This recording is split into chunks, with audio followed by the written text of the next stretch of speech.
Listening faithful, welcome back to another episode of the Keystone Chronicles podcast. Guys, this week we have Joel Chilcote on. Joel is a local guy to me, and me and him have been trying to get together and chop it up here for a while.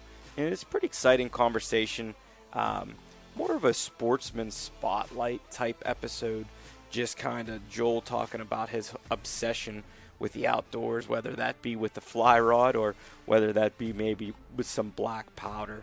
And he's just one of those guys that is just super passionate about talking about it. And I think as you listen to this episode, you'll have a lot of agreeing with some of the things that we cover and go over. Kind of one of those you're listening and kind of shaking your head up and down episodes, just in agreeance with a lot of the stuff that we cover, whether that be from cleaning up sulfur creeks in the state of Pennsylvania, or moving along to some of the ways that we were raised in the outdoors and some of the experiences that we've seen growing up, and also paying homage to those that shed the light and paved the way for us in our hunting and fishing worlds that we have here today. Super fun to have you on, Joel. Thank you so much for coming through, guys. Thanks, everybody, for reaching out. Once again, don't forget to comment, rate, and subscribe on all these episodes that you're listening to. If you think that there's somebody that you guys would like to hear or see on the show, please don't be afraid to reach out to me. And I think you'll enjoy this episode. God bless. Ladies and gentlemen, welcome back to another episode of the Keystone Chronicles podcast. This one has been a long time coming, Joel, and I'm glad that you came out and we got to sit down in person. This is the way to do it.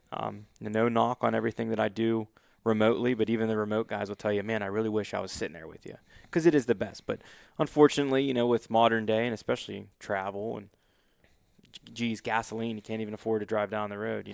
This is not something that we can always do. But since you're close to me, this is going to be good, and a lot of guys are going to really appreciate this conversation, I'm sure. So, ladies and gentlemen, hailing from not too far from me, Mr. Joel Chilcote. How are you, brother? Good. How are you doing? Good, man. It's good to have you here. And like I said, I'm excited for our conversation. And before we get started, man, just sell yourself to us real quick. Who you are, where you're from, whatever you want to tell us about yourself. Yes. Yeah, the name is Joel Chilcote. I am from born and raised in Hollandtown, not too far here from Marcus. And like I said, I've been there all my life. And I've always been a big part of the outdoors, and that's kind of why we're here today, to talk about that stuff. Absolutely. So. Yeah, man, me and you both get, just get our kicks off on it, and that's why these conversations are so good. But, when you were growing up, man, you're a Pennsylvania heritage boy, and that's what this show's about. So just fill me in on what it was like for you growing up. Is there anybody you want to kind of pay homage to or anything like that raised you in the outdoors or anything like that? Yeah, absolutely. Like I said, both sides of my family, my mother and father, both of their fathers were really big into the outdoors, along with my dad too. And a lot of my family, both sides, have always been into the outdoors. And I probably started going hunting with my dad probably when I was about 4 years old. And I remember up behind my parents' place, going up there, and he would take me up there in the wooden ladder stand, and for the longest time, it was just one little tiny wooden tree stand. Yeah. So he had like a built-in seat on it, and I would end up sitting in between his legs, and 90% of the time I'd end up falling asleep, or he'd be like, hey, quit moving around. Yeah. He's like, everything's going to see us here. Yeah. But probably 12 foot high. Yeah, wasn't very high off the ground at all. Yeah, no, right. Not at all. Right. Yeah, man. That's same upbringing for me, same exact scenario. I can remember, though, and we're not too many years apart, so you may even remember. But, man, I can remember, I'd be like, Dad, look, here comes some does or whatever.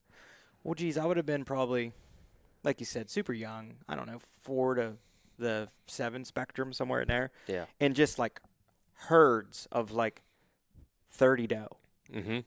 But there would have been, like, 1 4-point. Or 1 spike. Yeah. Or, a 6-point was like, a 6-point.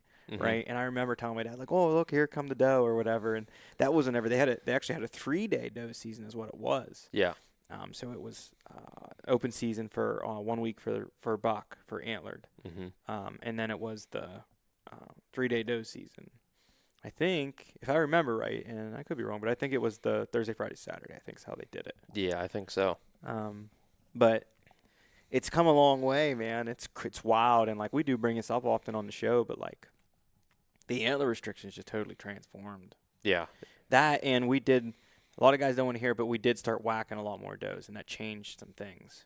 Our doe to buck ratio changed, but honestly, gone are the days of seeing all those deer, which did make it exciting when you were young. Oh, yeah. So that's like a double-edged sword, right? Yeah. But at the same time, it's for the better, at least if you ask me. Yeah. There are still areas where there's lots of deer. Even like there's spots like that aren't too far from here that I can remember. I'll tell a story real quick, and then we'll get right back to you growing up in the outdoors. But they opened the water tower in Glendale. Mm-hmm. And I remember we used to go there when we were kids and feed like the deer out of our Oh, hands, yeah. right? Same here. Right? Yeah. Like bread and such, Yeah. And then there was so many deer. It was crazy in there, man. And then they opened the water tower it was only for flintlock. Mm-hmm. Okay? Yeah. And oh my, it was insane, man. It was crazy. Like there was deer running. I remember I had a flintlock. My dad had a flintlock. And like he was just loading the guns as I was just firing at these deer, and they were running all over the place. And I actually I killed my first deer with a flintlock there. Mm-hmm. That was the first one I ever killed with a flintlock. It was a doe. Never forget it. Yeah. Never forget it. Then that did hook me on black powder, but Yeah. But back to what you were saying, you were raised in the outdoors. You remember being in a tree stand. You remember being with your dad, and like you're probably cold. Mm-hmm. You're probably like, this kind of sucks. But something happened, right? Something happened in your head or within you where you're like, no, I actually like this. This is awesome. Yeah. Right? And just tell me a little bit more about, some more of your upbringing in it. Yeah. Like I said, I was probably, probably 4 or 5 years old when I started going with my dad deer hunting. And like I said, that would be, obviously starting in the fall time when hunting season came around. And I guess as I got older and stuff, and as the more I went with them, we would see, more deer, we'd see turkeys, Mm-hmm. and then we started, he started taking me small game hunting, like for squirrels. And then, some friends of his had beagles at one time, so he took me like rabbit hunting, chasing rabbits, The best. with dogs. And then I would say like the first time when we was in that tree stand. Now as years went on, we made the tree stand bigger so we could both sit on the bench seat, and I wouldn't be sitting in between his legs. And you got 4 sets of eyes too. Exactly. And I remember the first time I was ever with him, he'd shot a doe with the bow. And I kind of think from that point on, like, it was like, wow, that was pretty cool to see it done with a bow. Yeah, right. And then, like I said, he had taken me rifle hunting and stuff too. And then, like I said, just over time, I knew it was like, okay, I think it's going to definitely be in my blood here, where definitely it's going to be fishing and hunting. Yeah, And, right. I can't see myself doing anything different at that point. Yeah. Yeah. Yeah, man. I agree with you. Whatever. I don't know what happens within you. Like, I don't know if it's like this primal thing, like that it's ancestral. I don't know what happens. But I try to explain to people, I'm like, once you have that connection and then also get that adrenaline, Oh, yeah. you can never go back. No. It's like nothing compares to this. No. And that's why, like, guys live their whole life to chase that. Oh, yeah. Every single year. Yeah, right? absolutely. Or even like fishing, like for me, for fishing, like it's peaceful. Yeah. You know what I mean? Mm-hmm. Like, and so is being in the woods and everything, but there's just something about the water that Yeah. it's like, oh, happy days whenever you're on the water, you know what I mean? Mm-hmm. Or like there are certain challenges, like, I can think of like, man, I got a bow cast up under that mountain laurel, and I'm like, son of a, I got to try to get up in there. And when you get that perfect cast, Oh, yeah. like, you're like, that's the one. Yeah. And then whack. Yeah. And you knew it. And it's challenging, but it's fun. Mm-hmm. But that is kind of what I want to dive into here, man. I know you have a heavy passion for fishing. Yeah. And, hey, it's no secret. I talk on the show all the time. Pennsylvania is top trout state. We will go toe-to-toe with you. There's probably only I'd say there's probably only 8 to 9, I think, legitimate competitors with our state when it comes to trout fishing. Yeah. Now, yeah, there's lots of other fishing that we're not, we don't have compared to some other states, but our trout fishing is it's second to none. And some would even argue that we don't even need to trout stock. Our trout stocking program is probably one of the best in the United States. Mm-hmm. But at the same time, many will argue there's plenty of places they stock that they're not very happy they're stocking. So yeah, man, take me down the road. How did you get into fishing? What kind of fishing are you into? And just explain your passion for it to us. Yeah, like I said, kind of goes like when I started there about the whole hunting deal. I was very young age, probably 4, 5, 6 years old. I started going fishing with my dad. We would go anywhere from, crappie fishing in the springtime, going down to say the Big Juniata for smallmouth bass and stuff. Like I said, I have some friends that had some camps down there, and he took me down there quite a few times. And then, of course, in the wintertime, we do some ice fishing. For the ice, it's always nice to go when we get enough ice, because the last couple years we just haven't quite got enough ice to go. True. But I would say probably, my heart is probably definitely on fly fishing. And for trout. Yes. Okay. Yeah, like I said, I've done it for trout, bass, steelheads. Steelheads are a ball, especially when you're catching them on a 10-foot 4-weight. Right. That's pretty wild. Yeah, it is pretty wild. It definitely puts on a good fight, but it definitely puts on for a good time. But I remember I was in 6th grade, and we had to pick it was like a hobby day project, and we had to pick a particular hobby that we really had a lot of interest in. And kind of had to display like some information about your hobby, and like you could put, you could do pictures, or however you want to present it. So I remember I wanted to do mine on fly fishing, and like I said, at that time I probably would have been 11, 12, because I was just right before I got into high school. And I remember I did mine on fly fishing, and I remember I had kind of like what kind of got me into it, kind of like what we're talking here now. And I remember we had made I made like a display of certain flies on there, and like they explained like about a dry fly and then a wet fly and a nymph, and kind of went through the whole life cycle of a mayfly in a sense. And that was kind of like, it was actually neat doing a report about something that I really liked.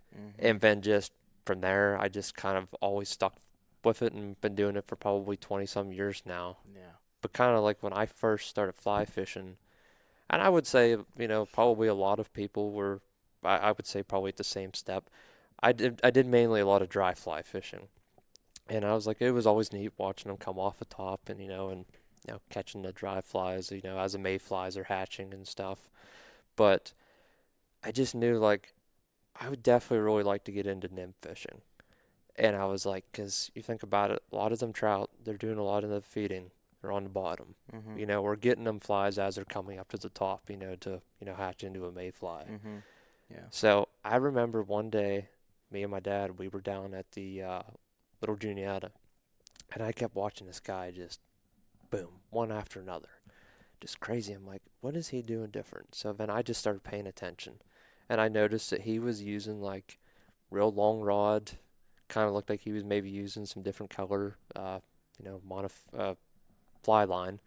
And I was like, I want to talk to this guy, because I was like, there's definitely something here that I would like to, inquire more about. So then he had a Euro nymphing rig, and I was like, okay. I said, this is definitely something I'm going to start checking into. Of course, every time you go out there, you definitely learn something new.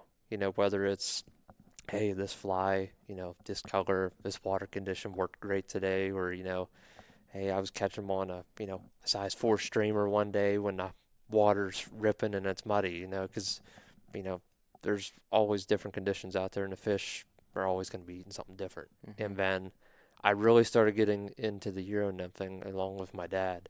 Like I said, my dad had probably been doing it now for probably at least 40 years or more at this point.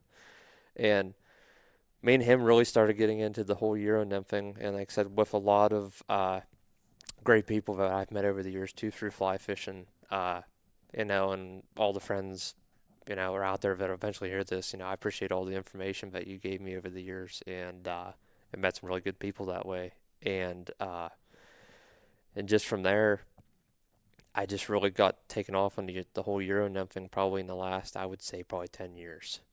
And it was a night and day difference once I started figuring out the Euro game, and I wouldn't change back at all. I think there's a lot of guys that would agree with you. Yeah. I mean, especially the tight line Euro nymphing is probably top. Especially I could think of certain situations where you're going to catch probably the bigger trout too. Yeah. Right? Because they're just laying kind of where it's deep and then it starts to get shallow again. Yeah. They'll kind of lay right at the edge of that. Mm-hmm. You know what I mean? Yeah. It's hard to explain unless you can show somebody kind of what you're looking at. Yeah. Or I know I definitely have certain things that I like to fish more than others. Yeah. If I can find a creek that's very heavy and bendy, mm-hmm. I love that undercut. Yeah. I love if I see a creek that has mountain laurel on it, mm-hmm. There's just something about it. Oh yeah. I love that stuff. Mm-hmm. And it's hard to fish in most of the time, but normally, at least in my experience, you'll find a lot of mountain laurel where the water's colder, so there's probably trout. It's mountain streams. The mountain streams are mountain laurel streams for the most part. Mm-hmm. At least the ones that I'm fishing. Yeah. Heavy and maybe in towards the bottoms and the pines, and then they turn into mountain laurels as you get up in elevation. Yeah. But I'm also hunting brook trout. Mm-hmm. Now I have no knock on catching big browns. Mm-hmm. I love that. I love ripping into a 16, 18-inch wild brown or bigger, sometimes rare, but it happens. Yeah. But it's just the brook trout just do it for me. Yeah. They're awesome. Mm-hmm. They're incredible. They're incredible. Yeah. The colors, they do it for me. Now I do know some places in our area that I can show you there are some wild rainbows and stuff like that, but they just don't do it for me. Yeah. I love them, I said, but if we're going fishing, if me and you leave here right now, we're going blue line hunting, and we want brook trout. Yeah. But mm-hmm. So tell me about some of the cool things that you've seen fly fishing. Is it the environment for you? Is that what does it for you? Is it the certain fish? Like I said, for me, I love the environment and I love to take it in. I love to look up in the sky and look around and just say, oh my God, this is so beautiful. This is awesome. This is so calming. Yeah. Or certain things you might see a big burrow in a tree, mm-hmm. right? And the creek's going around it. And you're like, how did that happen? Mm-hmm. How did that form like that? Yeah.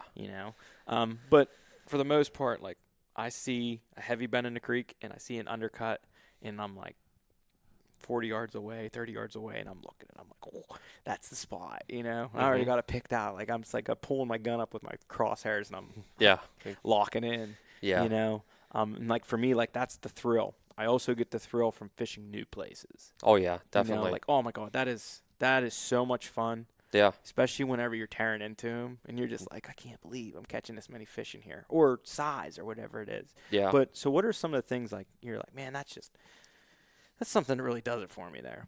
Yeah, I'll tell you what, along what you was saying, definitely the environment, because, I think we could both probably agree here, but God paints a pretty good picture. Oh, yeah. And, it's just neat being on the stream and seeing, you could be standing there and, there might be some deer coming down there while you're, crossing the creek or even getting Mm-hmm. a drink out of the creek, or, I've been places where I've actually seen a bear swim below me in the creek. Yeah. Cool. And that was pretty cool. Yeah. And that, and like I said, just seeing, certain times of the year with certain mayflies hatching, especially a green drake hatch. And right. I would say personally, just from my experience, I may not catch very many fish during that hatch, but I tell you what, it's just something neat to see. Yeah. Especially on Penn's Creek, because that's pretty cool. Yeah. To see. I haven't made it down there for that. I have been in that area where there was probably and I should have. It's just I was out fishing. Yeah. Yeah. And I should have went and tried to fish that. I just haven't yet. And Yeah. I do plan on making that. We live close enough that I need to make that a. Yeah. Yeah, it's definitely something to see for sure. Yeah. It's that, and not only the green drakes were hatching at the time. There's sulfurs, there's caddises, there's just all different kinds of bugs that time of the year. Yeah. Really popping off. So it's just neat, just to see that whole cycle that way. Yeah. Some other things that really I feel like make me feel like I'm one with the stream, I guess, if you will. But just sometimes I think it's just calming to watch, like, if you move through the stream and like you create a little bit of mud or something and you stop, like just watching the mud like dissipate. Yeah. And that's like so stupid, but like I always like compare that to like life. Yeah. Like you move around, you may get like a little dirty, or things maybe get a little rough or whatever, but if you just wait it out, everything clears up. You know what I mean? So I try to tell everybody, I'm like, hey, listen, especially I know a lot of retired guys that just don't like do nothing with their time. And I'm like, you guys are nuts, man. You where you live and you are not hunting and fishing. Like, you don't even need to be hunting and fishing. Like, you could literally just hike. We have like a stupid amount of game lands, a stupid amount of parks and recreation, and our parks are great. DCNR does a great job. Like, there's clean bathrooms in all these places and stuff. And I can remember growing up, like, some of them weren't so nice. No. Like, they were there, but I'm telling you, it's been a long time since I run across a park where it was like not like new structures, like nice bathrooms, like running water. Running water on these places. Like, I can remember, like they just dig the hole or whatever. Yeah. And you got the freaking creaky sliding stall door that you open and close. But you go in there to take a crap and your turd comes out and it takes 15 seconds to plunge and hit the freaking ground. Yeah. And now these places, they're running water, man. Yeah. It's wild. It's crazy. So like that money, whatever money is coming into there, like I can promise you that a lot of it is going to these parks. Yeah. They got new pickup trucks. They got new equipment. You see new John Deere tractors cutting trails and stuff, and you're like, man, they really are spending some money in some of these places. So, I mean, at least that's my experience. If you guys disagree, shoot me a message, and we'll contact whoever's supposed to be running the park that you're seeing that's run down. But yeah, man, you said that you tie your own flies. Yes. And, I feel like that's like the progression of a fly fisherman. It's like, hey, this isn't enough for me to get these off my buddy anymore or to buy these anymore, right? Like, I have to do this on my own. Like, I must take this feather and make a fish bite it. Exactly. You know what I mean? Yeah. So just fill me in on some of your experiences of tying your own flies, and what's that like whenever you tear into a trout or a bass or anything, whatever you're fishing when you have your own. Yeah, right. Yeah, like I said, I've been tying flies probably for, like I said, probably over 20 years now, at least. And like I said, I remember, like I said, kind of like my dad was probably one of the biggest ones. Like I said, it really got me into fly fishing. But like I said, I would watch him tie flies, and then he would explain to me, like, it's pretty neat how you can take a mayfly that's flying out in the in the air there by the creek, where how it's living under the rocks for the longest time, and tie something to imitate that. And I was like, that's pretty cool. Yeah. And then I just started, I might have started off tying like little woolly boogers, just to kind of get the hang of it. And then, I get a little bit better with that. And then, I'm going to try to tie some caddises, and then I'm going to try to tie some sulfurs. And then once I really started getting into the Euro nymphing, I started tying like a lot of different like Euro nymphs and just quick, simple patterns. And then, of course, I would always be, and I still do it today. Like, I still, what can I change with this fly? That maybe in, this creek, this bug's a little bit darker. Could be the same bug in a different creek, and it might be just a little bit different color. Oh, yeah, I've seen that. So, yeah, like I said, I've seen where sulfurs are one, bright orange in one color, and go to the other creek, and they're like a pale yellow. So, I guess what I'm trying to say, I usually try to make sure I have whole color spectrums covered. Oh, yeah. And, whether it's from a light color to medium color, to a real dark color. And, but it is a great feeling when you can tie those flies of your own and then go out and, catch fish on them. That's pretty sweet. Yeah. Makes you feel way more self-sufficient. Yeah. And that's a pride thing too. Oh, yeah. Because is it not wild? Like, these fish, you think like they're these dumb Mm-hmm. things, Yeah. but like they can see. Oh yeah. They can see very, very, very well. Oh yeah. And I think, fly fishermen, they have the respect for that because they do understand like how sensitive they are.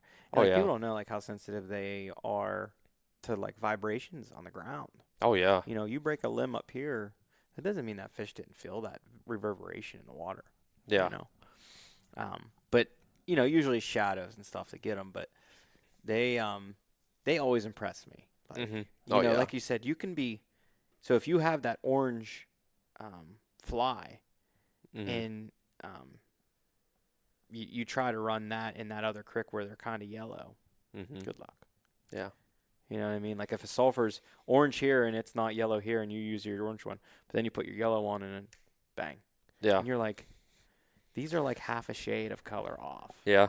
But that's all it takes. Mm-hmm. Yeah, and even like I've seen like with different colors of beads because I use a lot of tungsten. I mean Tungsten. that's pretty much primarily what I use with tying all my like Euro nymphs. And I might tie a waltz worm that has a copper bead, and it might be working good, in that creek, and I go take it to that creek and say I use a waltz worm that has like a black bead, and that could be just all the difference that it needs. Yeah. But yeah, like I said, it's really, like I said, really neat to go out and tie your own stuff and go out and catch something on it. It's definitely cool. Yeah, I agree with you, man. So, what kind of setup do you run then? Like, what do you have? What do you prefer to use? Fly rod, like backing. What's your seem to be your go-to thing? Yeah, so my Euro nymph rig that I like to use now, I have a 10-foot 4-weight syndicate.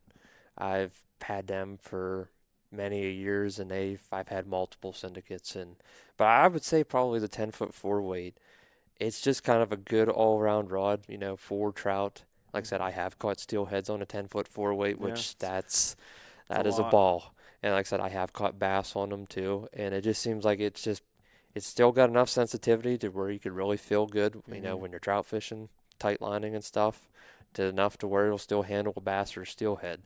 But like I said, I use, and then I have for a reel, I have a Cheeky Boost reel. I really like the Cheeky reels. Like I said, I think the one that I have now is the Limitless 375 is what I use.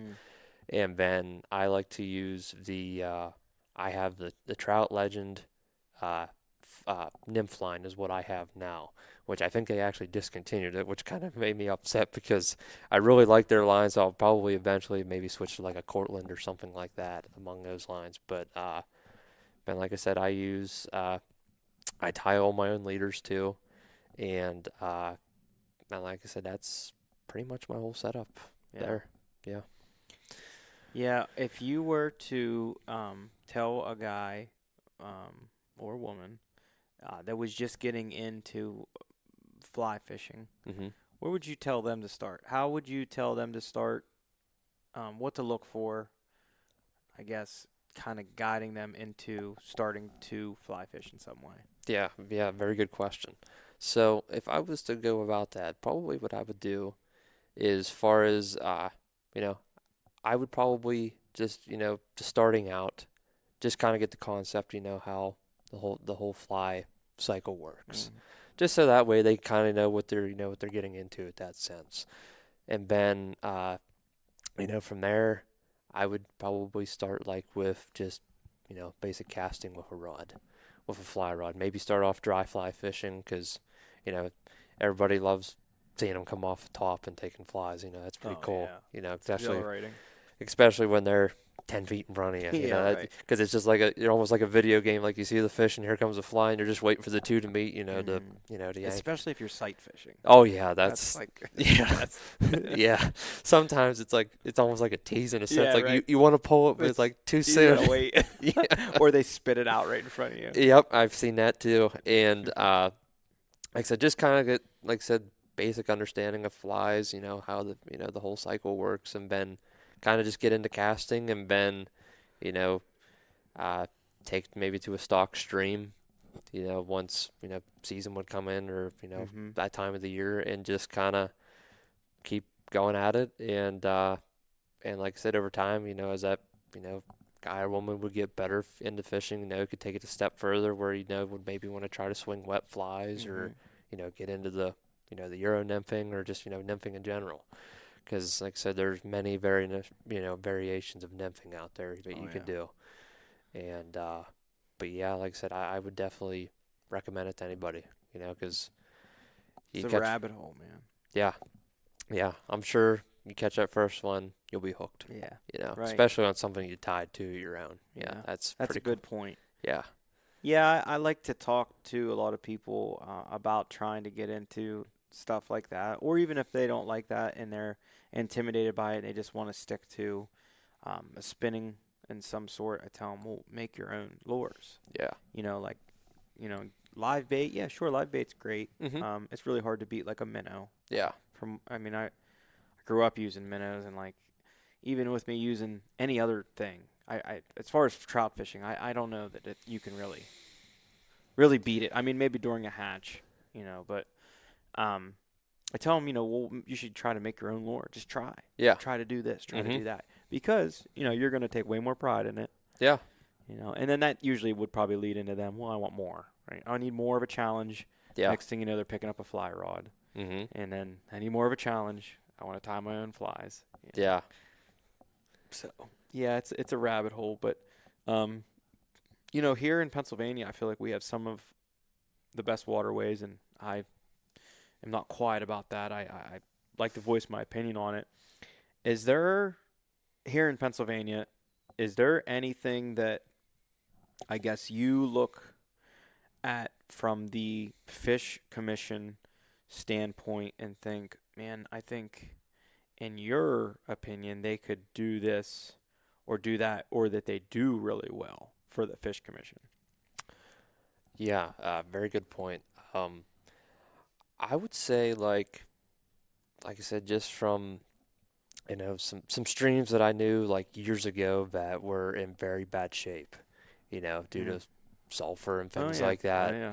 It's crazy now to look at that stream now and look like, wow, that 20 years ago, I never would have thought, there would be, stock trout in that stream or, any other, a few other, streams that I fished in the last few years where it's like, it's amazing, like how long it's came since then. So, I mean, I would say, between the Fish Commission, and, Trout Unlimited and a lot of those organizations that's kind of, went together and things, I think they've done a pretty good job as far as on cleaning up some of these old mine acids, drainage creeks, going into beautiful trout streams.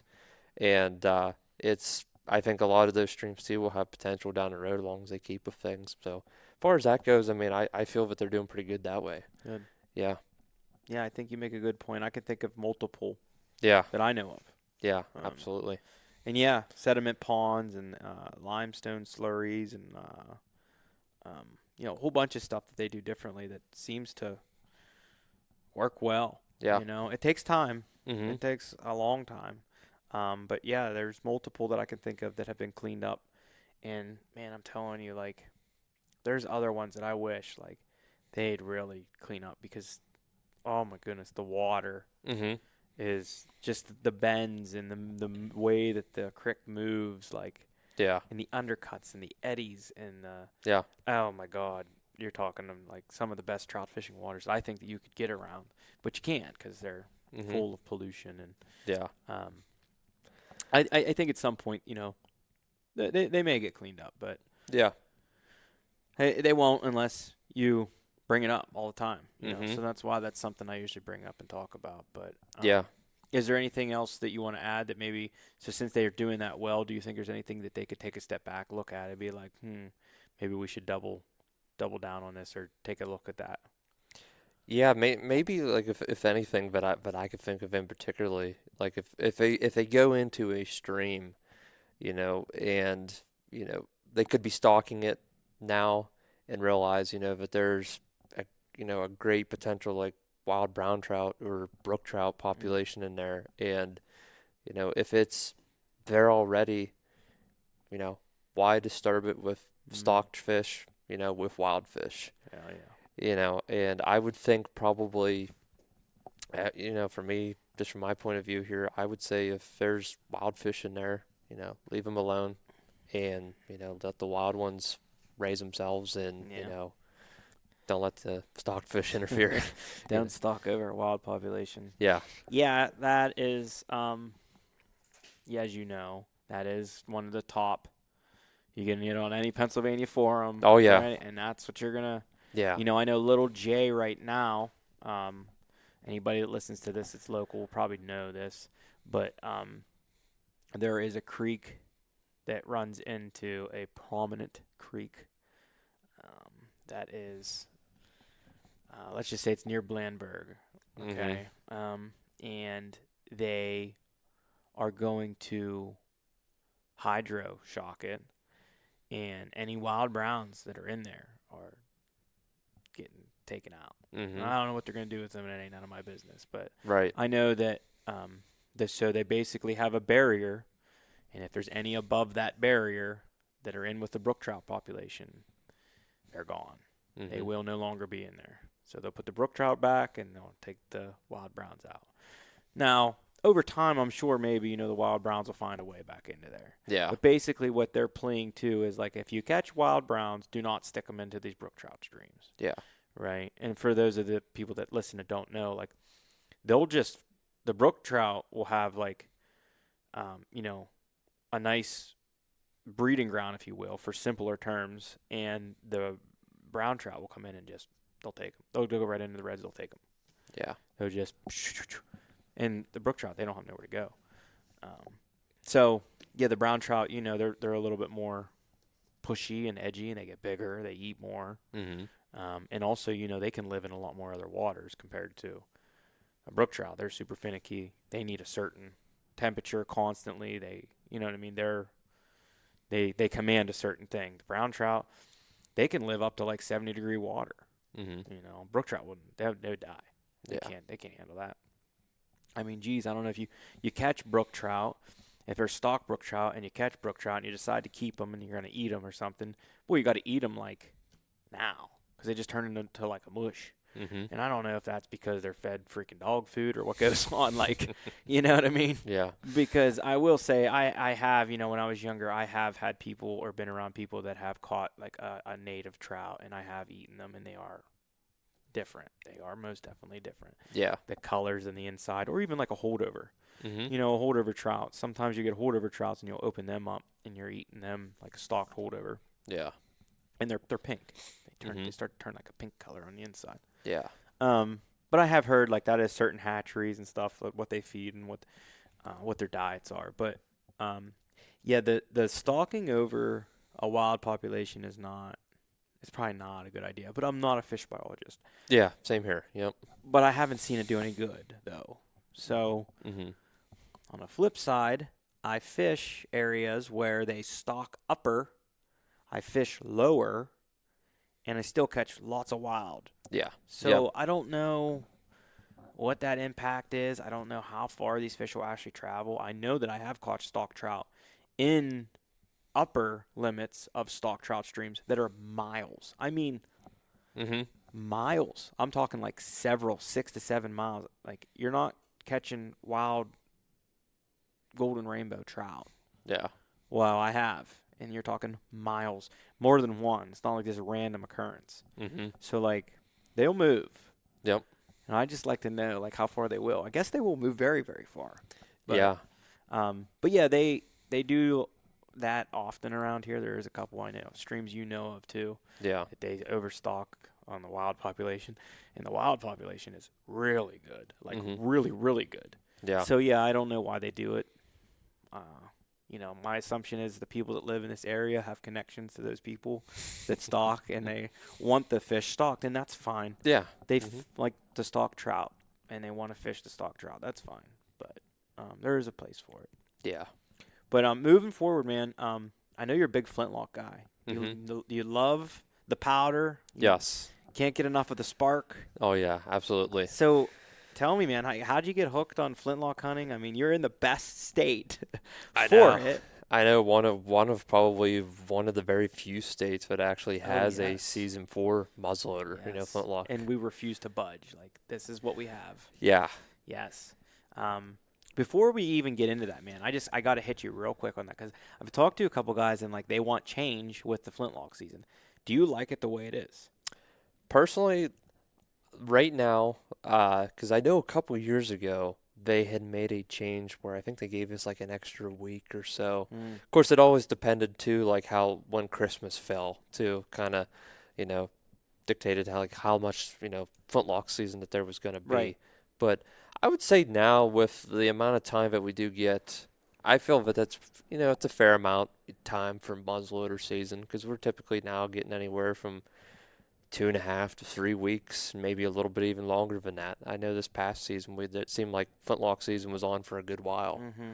Yeah, but I would say now like the way that it is now, I feel is good, from what I can see. Okay. Yeah, I would agree with you. I don't mind where it is right now. I will tell you, I'm not the biggest fan of the in-season muzzleloader that's in the archery season. Yeah. But they want to kill more deer. Mm-hmm. So Yeah. I mean, that's how you're going to do it. So hey, hats off to you if that's what you're into. I just am real big in archery, Mm-hmm. and I'm on the game lands too, and I don't mind sharing the game lands with the small game guy and stuff like that. But then we're putting on deer drives in archery season, and deer are already pressured, so I'm like, dang. But other than that, man, give me some stories, man. You got to tell me what your flintlock hunting's like, what you seen, what you've been into, because everybody who hunts flintlock, they love to hear about it because Oh yeah. you pulled the trigger and you put your hand out in front of you, and you shook it back and forth, and the smoke cleared, and you're like, I know I hit Yeah. that deer, and no, you hit the tree that was 3 feet from it, right? Oh yeah. So, I've been there. Yeah, for sure. So how'd you get into it first, and then give us some stories. Yeah, so my pap on my mom's side of the family, he was really big into flintlocks and loved to collect flintlocks. Mm. Always would shoot them all the time. And I remember I was probably I'm gonna say probably about 16 or 17 is kind of when I got into muzzleloader hunting. 'Cause I didn't really start it when I first, was able to carry a gun hunting wise. But he was the one that probably really talked me into going.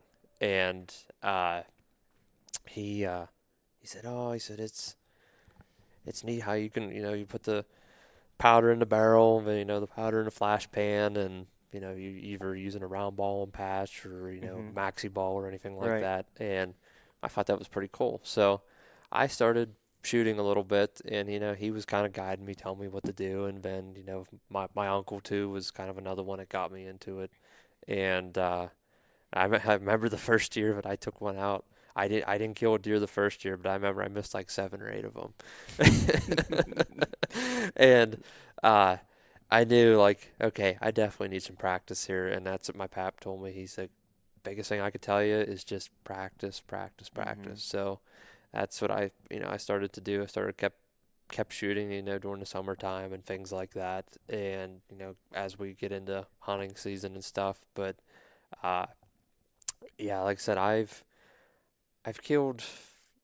Oh, like I said, after Christmas has always just been one of my seasons where I really like to spend a lot of time in the woods there with muzzleloader. And usually I get together with some friends and we usually do some drives and stuff together. And it's always fun. Like we're going and we end up getting the deer moving because you'll hear like either click or like, oh dang it, gun didn't go off this time, or misfired, or oh I Right. shot underneath him, and it's just neat just doing it with with a black powder weapon. And not this past hunting season, but the hunting season before, I remember my pap, he had said he had killed a lot of deer with muzzleloader, but he never killed a buck.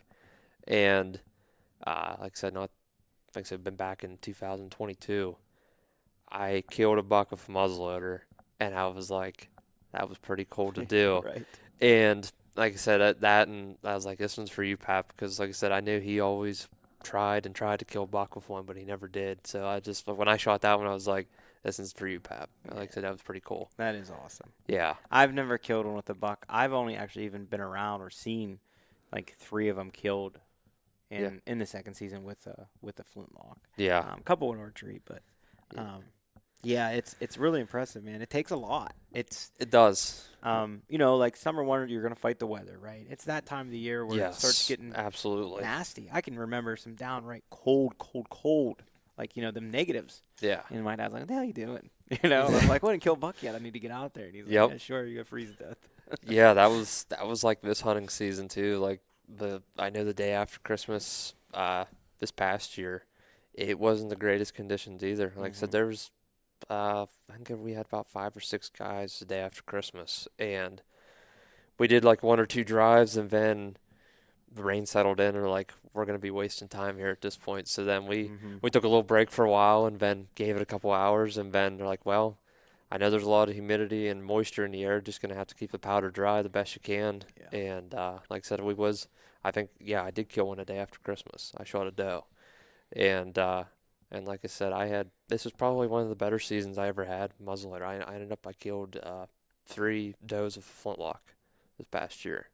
Now, did you shoot them all on drives, or like, is there a certain process that you have, like when you go to set up on deer in second season? Do you know where you're going? Are you scouted out, like, or are you like, no, that spot's pretty good, and like I know there was some good feed on that red oak or something like that? Yeah, right. Like I said, just kind of like look for good, spots that I know, like after like late season where I've seen deer, whether it was in there for a food source, or, in there for a good bedding area, or if it was just a spot where they hadn't been bothered to, because at that point in the season, they hear sticks breaking, they're on high alert at that point because they've been chased all fall long and everything else. Right. But if he, like I said, if it's especially with the snow and stuff too, I mean, definitely makes it easier for tracking and picking out stuff too. But probably just keying in like on food sources at that time of the year, because if it's real cold, they're not going to be far from their food source because they just don't have the energy to burn. Exactly. But and like I said, I just try to just think of those historical spots in late season where they like to key in on. Yeah. Plus, another thing that's fun is like not only driving them, because I think that's a blast as long as you're with the right people and you know what you're doing and you're safe. Yes. And you're trying to actually wind check the deer a little bit too. Yeah. 'Cause I feel like a lot of guys don't do that. They just Right. they set up wrong, and then so say they put the posters out and the wind's hitting the posters in the back, right? Yeah. And the guys go in the woods and they're like, yeah, the drivers did better, or they or well, in that spot the drivers usually do better. Well, the predominant wind in that area is probably not what you're looking at. Yeah. Right. Right. So those deer, they know they're there and they want to circle back behind the pushers, and then the pushers are shooting them. Yeah. Or the flankers are killing all the deer. Yeah. But when you wind check, that's what it surprises me. I get blown away sometimes that guys don't know this, And I'm like, Kendall, we would just set up opposite of that. Well, you can't really push that properly. I'm like, well, okay, it's fine, but I'm just telling you that's why your posters are shooting the deer there, usually. Yeah. But when you set it up right and you can wind check the deer, usually as soon as you step in the woods and start making some noise, you'll hear the guns start going off. Yeah. But I really like how they herd up. They'll herd back up. Yeah. So like you don't usually just see one deer. No, right? there's usually multiple deer. Yeah. Right. And my brother told me a story about this year. They were all hunting together, and they had 6. He said there were 6 shooter bucks. They were all herded together. No kidding. And they come down, and everybody's shooting, and everybody had already shot, and they circled. The deer turned back and circled. Everybody's reloading. They weren't reloading, and they ran right in front of everybody again. It was a funny story he told me. I'm like, oh, man, that's pretty wild to get that many shooter bucks together. He said, no. He said they were all very nice deer. That's impressive. But that's like one of the thrills of the flintlock season, that, and you can't be afraid to miss. Yeah, that, and the one of the biggest things that, like I said, my pap said it multiple times, and even my dad too, and I've said it, you definitely have to have a sense of humor, because, like I said, they don't always go off when you anticipate them to. Well, that, and then there is kind of the part that nobody talks about with muzzleloader hunting, and not just flintlock, but even slug gun hunting. Now, slug gun hunting has come a long way with the type of bullets you can use, but for the most part, the deer hit with any of those large calibers like that, like a 50 cal or 45 cal, your Hawkins rifles and such, Yeah. they don't bleed very good. No. At least in my experience, and I've shot a couple of deer with muzzleloaders and slug guns, and the same thing with family and friends that I've helped track deer. Yeah. They usually, with a decent shot, they're not going to go far anyway. Right. But sometimes you're in that thick stuff and you can't find them. Like, you got to really search for them. So is that like have you run into that too? Yeah. Yeah, by far, like, far as my set of muzzleloader, like I said, I used a round ball and patch for a long time. Like I said, and 60, 80 grains. Yeah, my first muzzleloader flintlock that I used, it was a CVA 45 caliber, and I would use about 65 grains of 2F powder. And like I said, I did kill a deer or two with it, but then I have a 50 caliber now. It's a Tradition Hawk and Woodsman, and I love using the maxi balls. The maxi balls just seem like they really put a good hole in the deer, and I've had a lot more success for seeing blood. Yeah. With them. Is there a set trigger on your gun? Yeah. Yeah. Yes. Okay. Yeah, like I said, once you pull the that set trigger, I swear sometimes if you just breathe on that thing, it's gonna go off. Yeah. Well, for those of you that are listening that might not know what we're talking about, so these guns will have two triggers. The back trigger will set, and then the front trigger is the trigger that will go off. And the reason you want that is because the gun is able to surprise you a little bit more than you pulling and flinching. Yes. Is the concept behind it, and it works. Yeah. For me, it works. Yes. And it's the same concept like you guys that rifle hunt. If your gun is a 4-pound, 5-pound trigger, I'd say 5 pound or more, like you're probably squeezing the trigger. Yeah. You need to get that looked at. That's not good. Yeah. You should have, in my opinion, I like a 2.5, 3-pound trigger on my guns. Yeah. That seems to be the nice spot for me.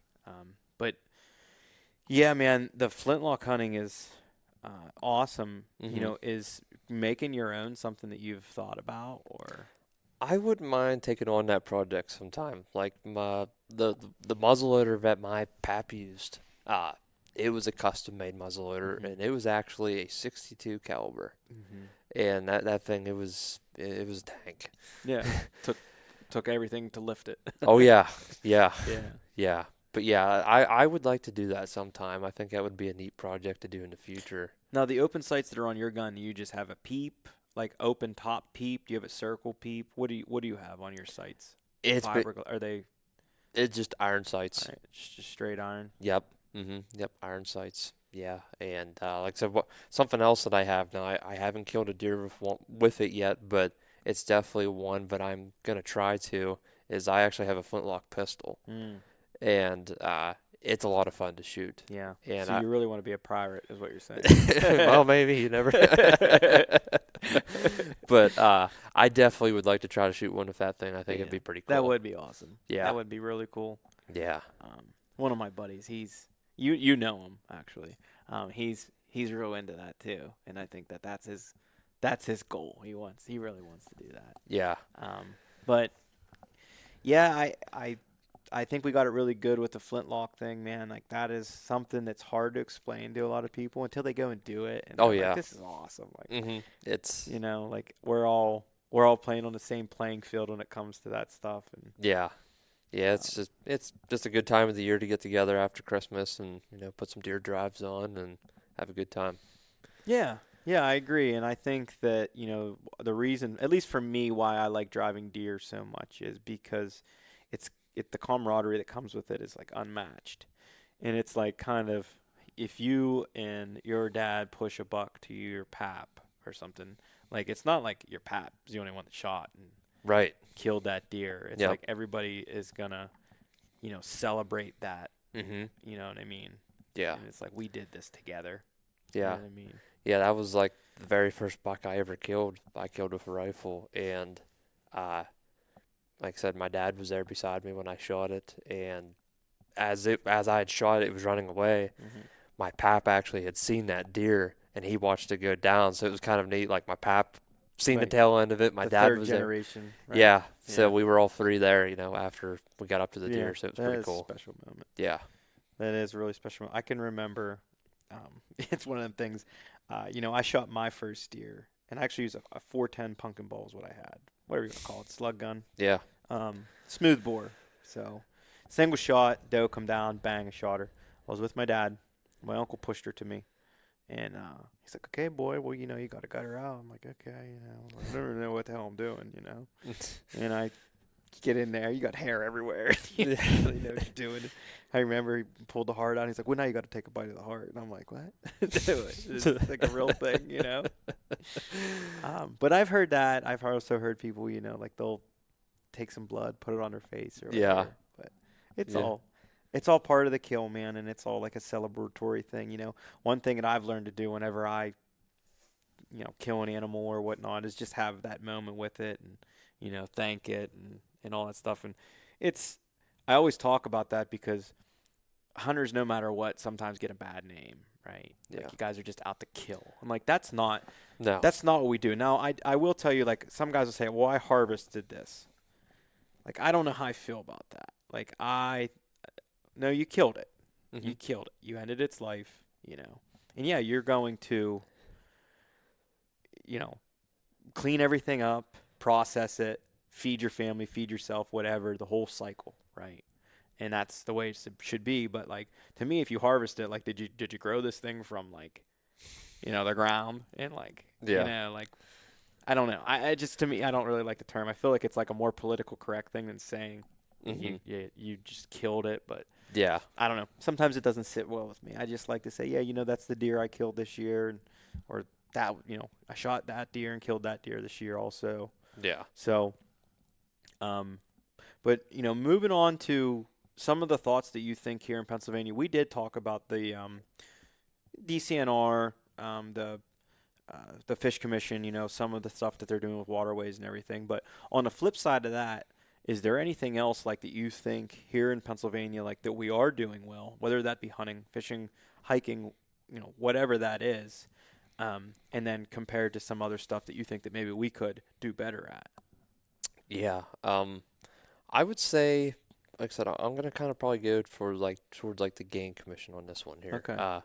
As you probably should. There's some things. Hey, that's why we do what we do, right? We all are allowed to have our opinions. Yeah. And some of their stuff is politically motivated. I mean, that's a fact, right? It's the guys that are in place there. They don't even want to do what they're doing, or they don't think what they're doing is not right. It's just there's nothing. Yeah. It's not politically driven. So if there's no money behind it, unfortunately, there's just not going to happen. Yeah. Or if this senator and that senator or whoever is in power is like, hey, you need to take that away. And they're like, we're not doing that. And he's like, well, your funding's gone. They're going to do it. Okay. Let's let bygones be bygones, And that's fact. That's not like hidden information. So we're all entitled to our opinion, and I'd love to hear yours. Yeah. Kind of going with the whole muzzleloader season. Like I said, now there's still, like I said before, the upcoming seasons and to all those dates and stuff would be posted and any changes like that. But I have seen some possible talk in certain areas where they've talked about maybe bringing in a late rifle season after Christmas, which would definitely cut down on the amount of time where it would just be flintlock hunting and archery hunting only. And I just guess, just as for me, in a sense, I've always enjoyed that time where it's just, archery and flintlock season, and nobody else is really in the woods that time of the year. And the primitive people are. Yeah. And I mean, I understand, for the amount of doe licenses that they're trying to sell, they want the deer shot. I mean, there's no other way around it. Right. And I just think for that time of the year, I don't know, I don't think there should be a rifle season that time of the year. I think where it would just, like I said, that's nothing set in stone. It was just something that I'd seen from a meeting that they had here not too long ago. But like I said, I'm sure there's probably some other people out there that enjoy that time of the year where it's just flintlock hunting and, bow hunting only. Most definitely. Yeah, that, and, I did see possibly where they're, which I kind of felt like it was coming in the future, was the early muzzleloader season for bear. I seen where they're talking about cutting that back to 3 days now instead of a full week. Makes sense. Just from what the numbers look like. Yeah, which yeah, wouldn't be, a bad idea. I don't think on the bear part. Yeah, I think definitely. Which this past year was the first time I ever went bear hunting, so that was a whole nother experience for me too. Yeah. So, Yeah, bear hunting in our state, it's getting better and better. But like you said, I did see the numbers were down mhm. for the kill rates, which could be a lot of things. Yeah. Doesn't necessarily mean that's why. But I've heard people say that that's one thing they want to look Yeah. at. Yeah, that and probably something else too. Like I said, I didn't really mention too much, but I do have a bird dog. I have a Brittany Spaniel that I use for pheasant hunting. Mm. And now this year he'll be 9 years old this year, but I remember the first couple of years like they were stalking lots of ringnecks, and it was great to get him in constant contact with ringnecks, and he really has turned out well to be a really good dog. And then it was probably after about 3 or 4 years of having him, they started this whole pheasant stamp Mm-hmm. deal, which and then it seemed like they also cut back on the amount of pheasants they were stalking. And I'm thinking in my head, like if we're all paying for a pheasant stamp at this point, I feel like they should almost be putting like more pheasants out. In a sense. I mean, that's just my opinion, because if you're buying that stamp and it's going towards something, Mm-hmm. because I know there was a hatchery or something happened where they had shut down and they started cutting back on the amount of birds that they were stalking. So what I know of that is that the game commission was paying way too much for their birds. Yeah, Is what was going on. yeah, From certain places and stuff yeah, where me and you might have been paying anywhere from $14 to $16 yeah. a ringneck. Mhm. They were paying upwards of like 30. Yeah, And basically, to me, what that sounds like is I'm the farmer, I raise them. You're the guy that buys them, and me and you are buddies, and mhm. I'm gonna make mine, Yeah. which is fine. I mean, that's the way business works. Right. But I'm sure that had something to do with Pheasant stamp. the pheasant stamp. Prices on everything going up. Just right now, man. Like, look at milk. Jeez. I know. You know what I mean? Anything, Mhm. and it doesn't Yeah. matter. Gasoline for you to drive here cost you freaking $8 to drive to Asheville. Probably. Yeah. You know what I mean? Yeah. So it's pretty wild times, but Yeah. yeah, unfortunately, they have the stamp. I haven't looked at the numbers to see exactly how much money goes where and where it's allotted. Yeah. I will tell you that I know of places that see ample ringnecks stocked. Mhm. Maybe it's just because I know the right people. Yeah. You know what I mean? Yeah. And they're like, hey, I know they're putting them here, and they probably do put them there because the group of people that are there, right? Yeah. They know the people that stalk them, and they're like, hey, we want them here, Mm. and they put them there. Yeah. Yeah. Which, yeah, it's just one of them things. It's who you know for that. But, yeah, I will just throw in my 2 cents on things to see change maybe is I know that the season for the fisher is really, really short for trapping. Yeah. I agree with that one there. And I'm like blown away how many people are like showing me pictures of a lot of fishers they're getting. I'm like, what the hell? Like, where are they coming from? Like, I know they're here, and I can remember them not being here at all. Mm-hmm.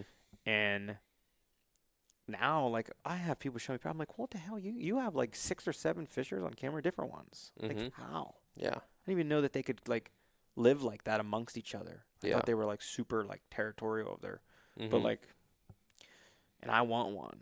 So I really wish that they would make the season a little bit longer. Yeah, I agree there too. Yeah, because I've been wanting to catch one in a trap. Yeah, that's right. I want to mount one. That's my biggest. That and a bobcat. I've never caught a bobcat, and that's something else.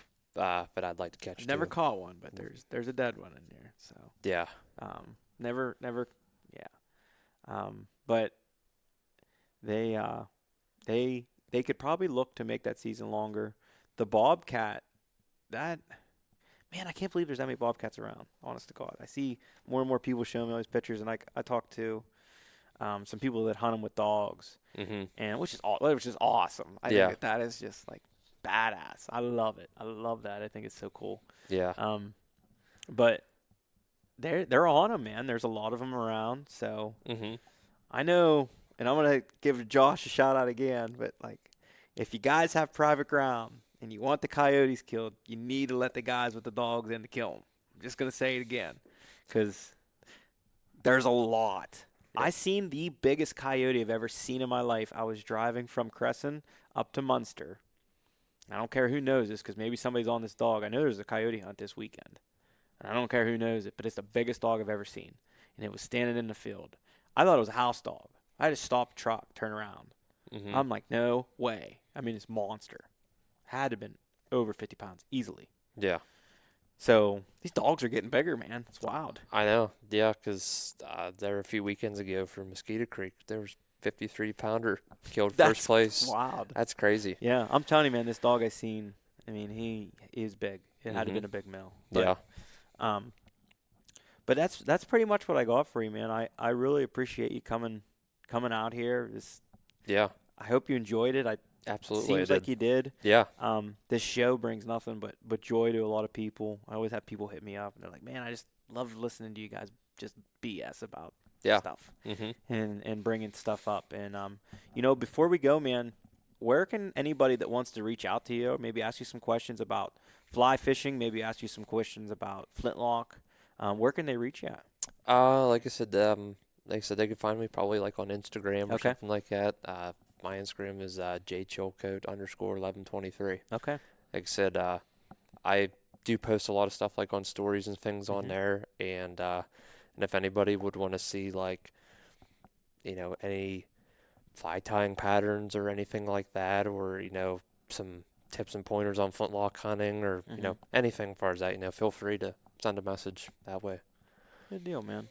Well, we appreciate you coming on the show. Anybody wants to reach out to Joel, he's happy to field anything you got for him. And guys, we appreciate all the support, and thanks for coming back and listening to another episode of the Chronicles.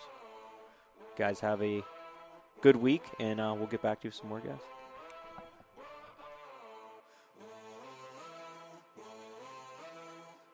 Ladies and gentlemen, my faithful listeners, you have reached the end of another episode of the Keystone Chronicles podcast. Guys, I love talking on the end of these and saying thank you so much for tuning in and thank you so much for listening. I really appreciate everybody. I love doing this for you guys. Reach out to me. Let me know what you want to hear, and I'll keep bringing you as much content as I can. Thank you, guys. Get out there, find some damn deer sheds, find some damn turkeys, and enjoy this coming spring.